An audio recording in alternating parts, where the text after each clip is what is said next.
Hello everyone, this is Azra Batul and today we are having topic of competition at 2002. So before we starting it, we must know that कि competition act कब आया.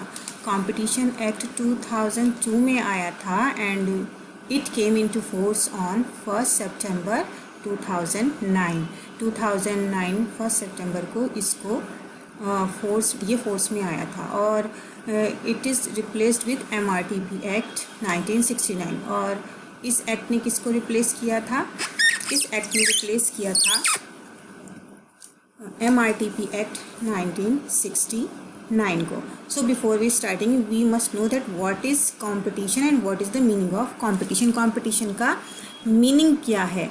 What is the meaning of competition? So competition can be defined as a process of economic rivalry between market player to attract customer. So what is competition? Competition is an economic rivalry between market player to attract customer. So what is economic rivalry? If economic rivalry, a rivalry to win. What we win, what we have to win, what a seller have to win, which exist in market. So competition को win करने के लिए या जो भी trend चल रहा है मार्केट में, यानी every seller needs customer support.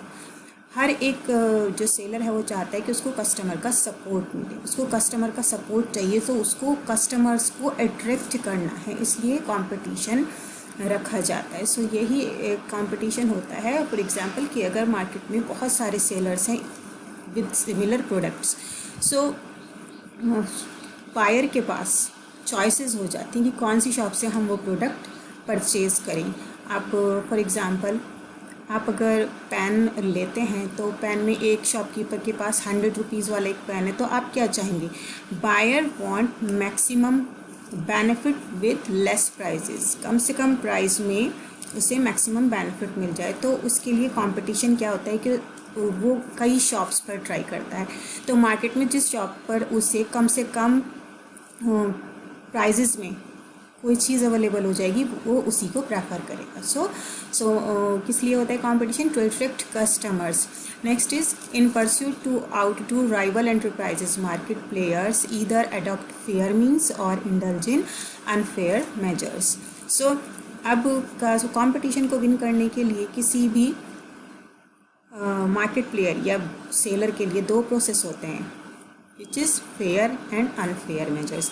सो अनफेयर मेजर्स क्या होते हैं? To win competition there are two measures, unfair means and fair means. तो अनफेयर मीन्स में क्या होता है? Predatory pricing, bid rigging and limiting supply. इसके बारे में हम डिटेल्स में आगे पढ़ेंगे.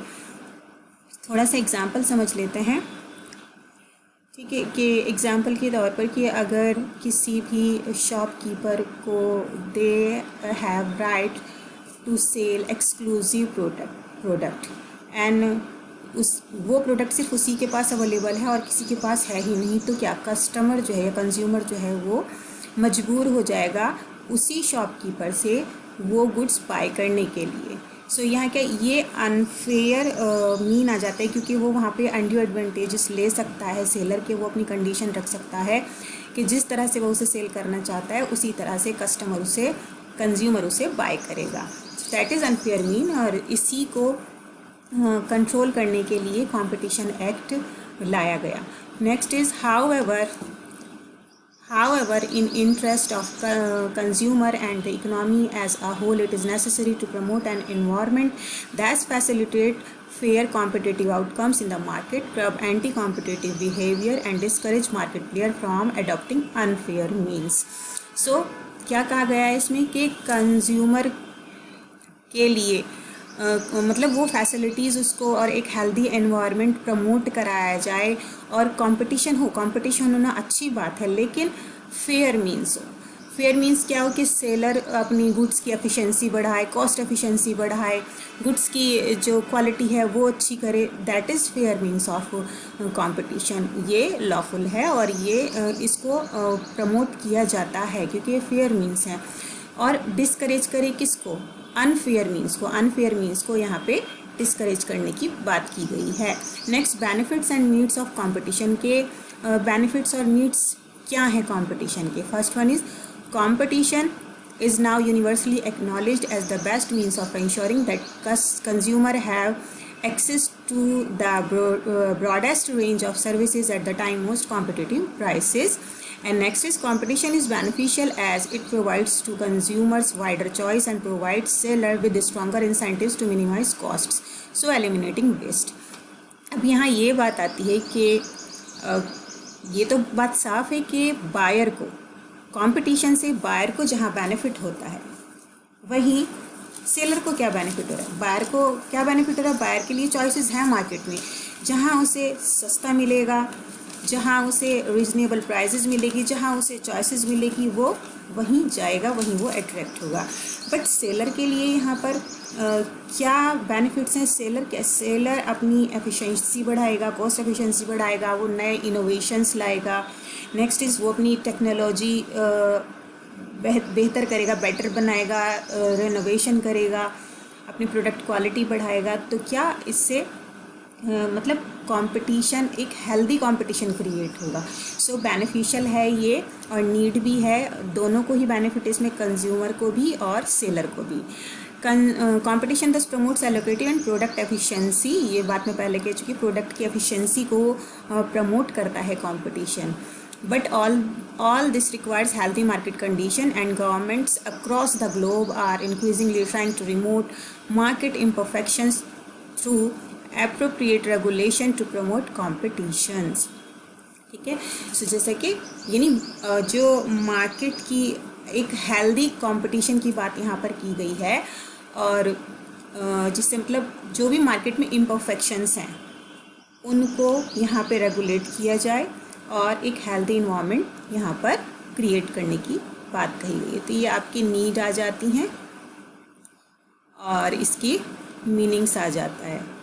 अब हम बात कर रहे थे कि जो हमारा ये एक्ट है, कंपटीशन एक्ट है, इट रिप्लेस्ड MRTP एक्ट। पहले क्या था? MRTP एक्ट था। MRTP एक्ट क्या था? MRTP एक्ट था monopoly and restrictive trade practices. इसमें क्या क्या रेगुलेट, MRTP क्या रेगुलेट करता था? MRP regulate MTP, UTP and RTP। MTP monopoly समझ में आता है, monopoly trade practices. Monopoly trade practices like if someone has a right to sell exclusive product and there is no competitor in the market, he is alone the seller, then he can take undue advantages and he can create unjustified conditions before the consumer. जैसे for example कि वो ये बोल सकता है कि नहीं, अगर आप ये प्रोडक्ट लोगे, इसको आप इसके साथ आपको एक प्रोडक्ट और परचेज करना पड़ेगा, तभी आप इस प्रोडक्ट को ले सकते हो। सो क्या? That is unfair trade practices. तो MRTP जो था, UTP अनफेयर ट्रेड प्रैक्टिसेस को रेगुलेट करता था। नेक्स्ट आता है RTP restrictive trade practices. Yes, we have to read these lines also about unfair trade practices. Any business practices that are deceptive, fraudulent or causes injury to consumer. So क्या है unfair trade practices? क्या थी कि any business, ऐसा कोई भी business जिसमें fraudulent या कंज्यूमर की इंजरी हो, या उसने अपनी जो प्रोडक्ट्स हैं उसको मिसरिप्रेजेंट करके बायर को सेल किया हो, दैट इज़ UTP या unfair trade practices. And RTP restrictive trade practices, those trade practices which tend to bring about manipulating of price और its condition of delivery that are unjustified to consumer. यानी कोई भी उनका product है, उसके prices में manipulation करना, उनके प्राइस मैनिपुलेट करना और अनजस्टिफाइड करना कंडीशंस को उसकी, और कंज्यूमर को उसे मतलब मिसरिप्रेजेंटेशन से उसे सेल करना, ये हमारे रिस्ट्रिक्टिव ट्रेड प्रैक्टिसेस में आता है। सो MRTP इन सभी को रेगुलेट करने के लिए बनाया गया था। नेक्स्ट देख लेते हैं what is the matter on next slides, meaning of UTP and RTP। Next आता है हमारा ऑब्जेक्टिव ऑफ कंपटीशन एक्ट। अब जो हमारा कंपटीशन एक्ट है उसके ऑब्जेक्टिव्स क्या हैं?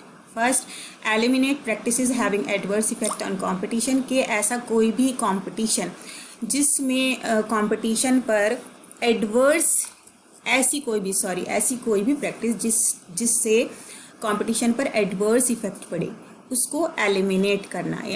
Second is to prevent and sustain competition, यानी ऐसी ट्रेड प्रैक्टिसेस या ऐसे कंपटीशन को रोकना जो अनफेयर मीन से हों, और ऐसे कंपटीशन को प्रमोट करना जो हेल्दी और फेयर मेजर्स हों।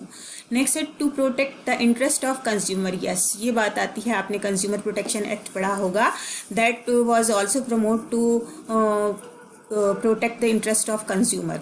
कंज्यूमर के इंटरेस्ट को प्रोटेक्ट करने के लिए ही वो एक्ट बनाया गया, कंज्यूमर प्रोटेक्शन एक्ट 1986। इसी की तरह उसमें भी कंज्यूमर के इंटरेस्ट को प्रोटेक्ट किया गया है, और कंपटीशन एक्ट 2002 में भी कंज्यूमर के इंटरेस्ट को प्रोटेक्ट किया गया है, to ensure freedom of trade in market of India. अब ऐसा नहीं है कि किसी भी तरह का बिजनेस किया जाए, यस रिस्ट्रिक्शन है, बट इतनी भी रिस्ट्रिक्शन ना हो कि इंडिया में कोई फ्री होकर ट्रेड ना कर सके। तो जो फेयर मीन्स हैं, फेयर ट्रेड हैं, उनको फ्रीडम दी जाए और ऐसे कंपटीशन को फ्रीडम दी जाए, दैट इज ऑब्जेक्टिव्स। नेक्स्ट आता है हमारा फीचर्स ऑफ द एक्ट। अब इसके फीचर्स क्या क्या है? Prohibition of certain agreement, anti competitive agreements. What is anti competitive agreement? In which market में कंपनीज मर्ज भी होती हैं। अगर एक कंपनी को लॉस हो रहा है तो हो सकता है वो दूसरी के साथ मर्ज हो जाए, बट उनके मर्ज होने से या उनके एक्विजिट होने से कंपटीशन पर अगर एडवर्स इफेक्ट पड़ रहा है तो ऐसे सर्टेन एग्रीमेंट को प्रोहिबिट करना, ऐसे सर्टेन एग्रीमेंट्स को अवॉइड करना, ये हमारा कॉम्पिटिशन एक्ट 2002 में आता है। Next is prohibition of abuse of dominant position. Yes, what is dominant position? I have said earlier about monopoly. So इसमें भी इसी तरह है कि डोमिनेंट पोजीशन में क्या होता है, someone has a particular and exclusive product to sell on his term and condition, और वो कंज्यूमर को कंपेल कर सकता है, कंज्यूमर को फोर्स कर सकता है और अपनी डोमिनेंट पोजीशन का अब्यूज़ कर सकता है कि जिस तरह वो चाहेगा उसी तरह प्रोडक्ट को सेल करेगा। सो इसको प्रोहिबिट किया गया है और रिस्ट्रिक्टेड, इसको रेगुलेट किया गया है अंडर द कॉम्पिटिशन एक्ट 2002 में। Next is competition advocacy, next is regulation of combination. अब कंपनीज का मर्जर भी होंगी, एक्विजिशन भी होगा। सो इन सब के मर्ज होने से जो एडवर्स इफेक्ट को अवॉइड किया जाए उसको कौन देखेगा, उसको कौन रेगुलेट करेगा? Competition commission of India. Next and last topic आता है, इसका पॉइंट आता है competition advocacy, competition commission of India.